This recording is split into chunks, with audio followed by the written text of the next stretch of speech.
الحمد لله رب العالمين. waxaan qaadan doonaa insha Allah koorsadeenan ama buugaan bilaaban doono waxa loo yaqaanaa Human Anatomy and Physiology. Human Anatomy and Physiology buugan wuxuu ka hadlaa barashada qaab dhismeedka jirka bini'aadamka iyo shaqada kala duwan ee jirka bini'aadamka xubnihiisa ay qabtaan. Waxaa loo yaqaanaa Human Anatomy and Physiology. sida aragtaan waa laba eroy saaran, mid waa anatomy midna waxa weeye physiology. Anatomy waxa la is a study of the body structure. Physiology waxa la study of the body function. Shaqada uu jirku qabto marka la baranayo physiology, qaab dhismeedka xubnaha jirka bini'aadamka iyo qaabka ay ku rakiban yihiin iyo qaabka xubin walba u taalo iyo location-ka ay xubin walba taalo marka la baranayo waxa loo yaqaanaa anatomy. Sida daradeed buuggeena si guud waxaan ku baran doonaa anatomy and physiology. waxaan u kala qaybsan doonaa insha Allah chapter insha Allah waxaan rabnaa in si fiican looga faa'iideysto. waa koorso muhiim u ah qof kasta oo waxa weeye cilmi caafimaad baranaya iyo qof walba oo waxa weeye waxbarasho baranaya. sababtoo wuxuu ka hadlayaa xubnaha jirka bini'aadamka iyo shaqooyin kala duwan ay qabtaan. waana waxa weeye cilmi khuseeya waxa weeye naftaada ama shakhsiyadda jirkaaga khuseeya. sida daradeed inaad waxa weeye aad u dhageysatid waa muhiim. waxaan soo qaadan doonaa casharka waa introduction-ka caawa qaadan doonaa insha Allah ama chapter 1.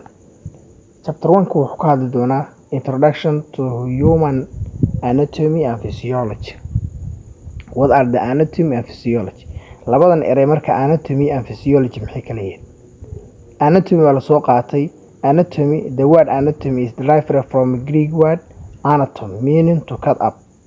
Ereyga anatomy baa la yidhi is a word. The word anatomy, ereyga anatomy is derived from waxa laga keenay ama ay ka timi Greek waa erey Greek ah oo dad Greek ah isticmaalaan oo macnaheedu tahay anatom. Anatomna macnaheedu waxa weeye meaning cut up, waa waxa weeye la jarjarayo ama qayb kala ah. Is a study of the structure. Anatomy waxa lagu qeexi karaa is a study of barashada of structure ee qaab dhismeedka that make up kaas oo ka sameeyay the body jirka and how is sida those structures qaab dhismeedyada jirku related with each other, midba midka kale uu la xiriiro ama midka kale uu xiran yahay. marka la baranayo qaab dhismeedka jirka iyo qaab kala duwan jirku isugu xiriirsan yihiin waxa loo yaqaanaa anatomy. The study of the anatomy include my sub specialist. marka la baranayo ama cilmigan la baranayo anatomy-ga la yiraahdo waxa loo sii bartaa sub specialist. takhasusad baa loo sii kala qaataa. takhasusadka ama qaybaha uu sii qaybsan waxa kamid ah cross anatomy baa kamid ah, microscopic anatomy baa kamid ah, developmental anatomy baa kamid ah iyo embryology. dhammaantood waxay soo hoosgelayaan anatomy. waa cross anatomy, microscopic anatomy, developmental anatomy iyo embryology. inta wax ka hadli doona mid insha Allah buuggeena. Cross anatomy hadii la soo qaado marka cross anatomy waa studies the body structure without microscope. oo marka la baranayo qaybo kamid ah xubno jirka bini'aadamka kamid ah without microscope iyadoo aan la adeegsanayn wax weynaysa ama microscope aan la adeegsanayn. Cross anatomy marka waa laba qaybood, mid waxa loo yaqaanaa systemic anatomy, mid waxa loo yaqaanaa regional anatomy. waxay kala yihiin marka regional anatomy iyo systemic anatomy. Systemic anatomy studies functional relationship of organ within a system. Systemic anatomy waxa la yiraahdaa studies the functional relationship. waxa lagu bartaa xiriir ka dhaxeeya of organs xubnaha kala duwan within a system. xubno ku jira hal system ama hal hab iska kooban shaqada ay qabtaan ama xiriirka shaqadooda ka dhaxaysa marka la baranayo waxa loo yaqaan systemic anatomy. Regional anatomy waxa la studies the body part region. qayb kaliya oo jirka kamid ah oo hal qayb ah qaabka ay wada shaqeynayaan marka la baranayo waxa loo yaqaanaa regional anatomy. Both systemic anatomy and regional anatomy approach may be used to study cross anatomy. waxa la yiraahdaa systemic anatomy iyo regional anatomy labaduba waxa loo isticmaalaa cross anatomy. macna cross anatomy waa maxay? waa la baranayaa qaab dhismeedka jirka iyadoo la adeegsanayn wax microscope ah. Microscopic anatomy noo soo qaad marka iyadoo waa histology baa la yiraahdaa. ereyga histology waa study of tissue, barashada noodayaasha. waa ereyga histo baa waxay tahay means tissue, logy means study, barasho. Microscopic anatomy marka requires the use of microscope.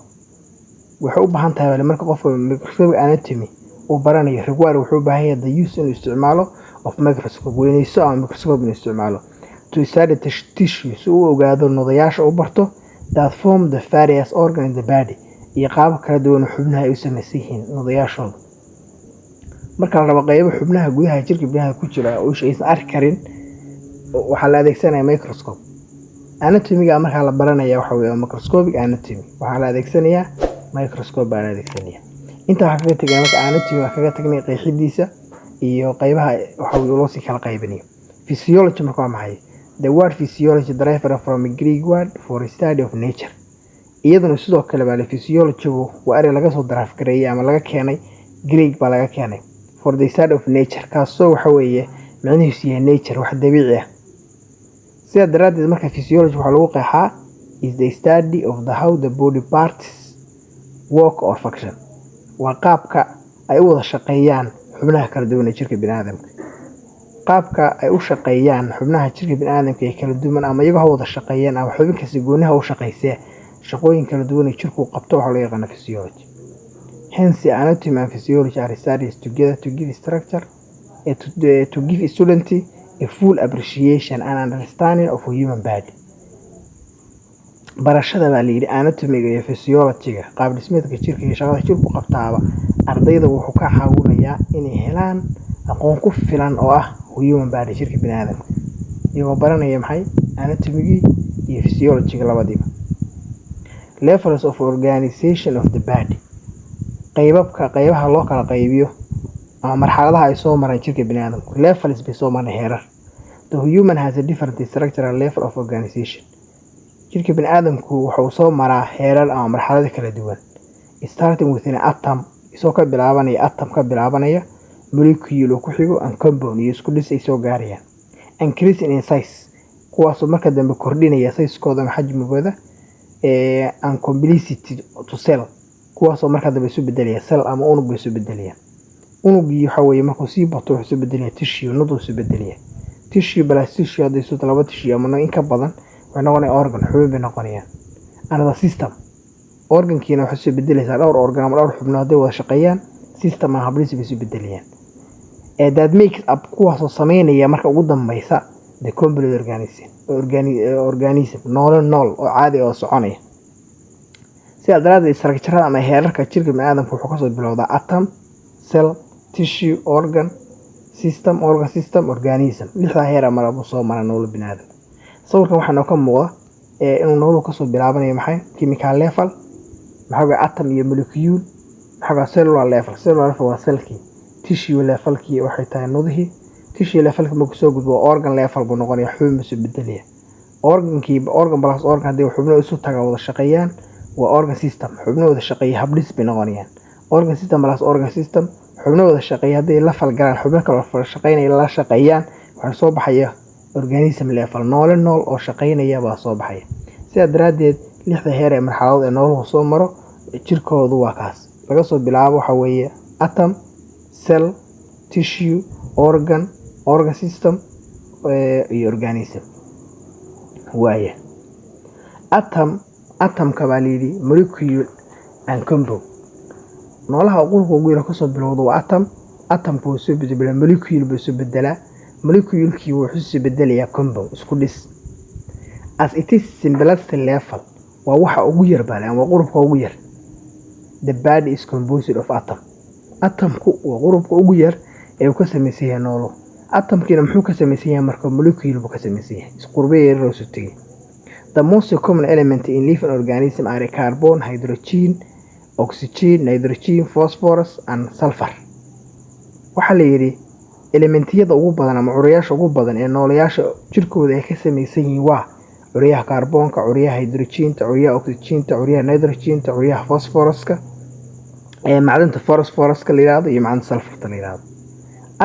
Atomku equal molecule wuxuu yahay compound isku dhis buu noqonayaa marka si hadhow loo helo waxa weeye cell loo gaaro oo wuxuu yahay unug si loo helo unug waayo. waxaan ka soo hadlay ama soo aragay lixda heer ama lixda marxaladood ee noolaha jirkooda soo maraan inay ka soo bilaabanayaan atom iyo cell waayo. cell marka waa maxay cell af Soomaali waxa loo yaqaan unug cell the smallest independent unit of life waa qurubka ugu yar ee nooluhu ka samaysan noloshiisu ka bilaabato. All life dependent on the many chemical activities of cell. Dhammaan baa noolayaasha jirkooda shaqadooda waxay ka dhex socotaa ama activity kasta waxa laga qabtaa cellka gudihiisa. Some of the basic function of cell are shaqooyinka asaaska ah ee unugu qabto waxa ka mid ah marka growth koritaanka ka mid ah, metabolism cunto burburin baa ka mid ah, irritability dareen baa ka mid ah in wax dareemo, and reproduction iyo taran in waxa uu soo saaro maxay tarmo. Why cell types can look different and carry out distinct role within the body. Cell types can be look different. Cellku kala duwanaan kara baa layiri wuxuu kala duwan yahay dhowr qaybood buu kala leeyahay. And carry out the distinct role within the body. Iyagoo jirka uu qabanaya qayb kastaaba ay qabanayso shaqo gooni ah. For the instance, a sperm cell resembles a star ball. Sperm tabaliri ama male spermku oo hawada ragga baa layiri resemble a star ball. Waxay si wada dabaalata, waxay leedahay dabaalasho biyo dabaalaya larva sida lulumada oo kale. A female egg cell is spherical. Laakiin marka loo eego xanta dhediga baa iyadoo si wareega boo sameysay spherical. Another nerve cells unugyada dareemayaashuna are essential thin tube iyo wuxuu sameeyay sidii qaabkii tube yar oo dhoon buu sameeyay. Cell bala cell laba cell haday isu tagaan bay wax sameeyaan tissue ama nudo noqonayaan. Nuduhu ama tissue waa tissue is made up of many similar cells that perform its basic function. Tissue ama nuduhu waa wuxuu ka sameeyay yahay many similar cells unugyo fara badan that perform its basic function kuwaas oo si tago oo shaqo xayiman qabanaya. The various tissues of the body are divided into 4 groups. Nudayaasha jirka bini'aadamka caanka ah naqaano waxa loo 4 group loo kala qaybiyaa 4 qaybood. These are waxay kala yihiin epithelial tissue, connective tissue, nervous tissue and muscular tissue. Epithelial tissue waxa loo yaqaan nudayaasha epithelialka. Nudayaasha epithelialka badanaa waxa laga helaa meelaha GIT oo kale iyo respiratory system. Connective tissue waxa la nudayaasha xiriiriya ama nervous tissue waxa nudayaasha dareemayaasha. Muscular tissue waxa la nudayaasha muruqyada. Marka afarta qaybood ba tissue loo kala qaybiyaa. Tissue waa maxay waa group of cells that work a similar function. Waa kuwaas oo wada shaqeynaya si wada jira unugyo wada shaqeeya si wada jira. Tissue aan soo sheegnay afar qaybood ba loo kala qaybiyaa waa leeyahay epithelial tissue. Epithelial tissue inoo soo qaad found in the outer layer of skin. Waxa laga helaa baa leeyahay epithelialka maqaarka xaggiisa sare. Line organ xubnaha gudahooda laga helaa. Blood dhiigga laga dhaxelaa. And the lymph vessels iyo qanjidhada yarna waa laga helaa. And the body cavities iyo meel kasta oo daloolo ah jirka ay ka mid yihiin GIT-ga xubnaha ay ka mid yihiin afka oo kale ka mid yahay. Connective tissue baa leeyahay connective waxay isku xiraan and support wayna taageeraan most part of the body qaybo kala duwan oo jirka ay taageeraan. They constitute the most part of skin, bones and tendons. Connective tissue marka waxa ka mid ah bones-ka lafaha ka mid ah iyo tendons-ka oo waxa weey seedaha. Muscle tissue-ga nudayaasha muruqyada produce the movement through its ability to contract. Nudaya muruqyaashu iyo wax soo saara movement-iga dhaqdhaqaaq soo saaraan through the ability kuwaas awood u yeelanaya to contract in jirka soo ururiyaan. This constitutes skeletal muscle, smooth muscle, cardiac muscle. Waxa ka mid ah marka nudayaashaas ba ka mid ah skeletal system, skeletal muscles-ka ka mid ah, smooth muscles-ka muruqyada sidana caloosha laga helo iyo xidhmaha ka mid ah, iyo cardiac muscle-ka oo muruqyada wadnaha laga helo. Nerve tissue-ga ama nudayaasha dareemayaasha found in the brain kuwa waxa laga helaa maskaxda, spinal cord xangulaha laga helaa, and nerves iyo dareemayaasha. It responds to the various types. Kuwan waa kuwa dareema the various stimuli dareemayaasha kala duwan and transmit nerve impulse. Una soo gudbiyo fariimaha jirka u geeya maskaxda loo soo gudbiyo. Sida daraasad afarta qaybood oo loo kala qaybiyo tissue-ga ama nudaha.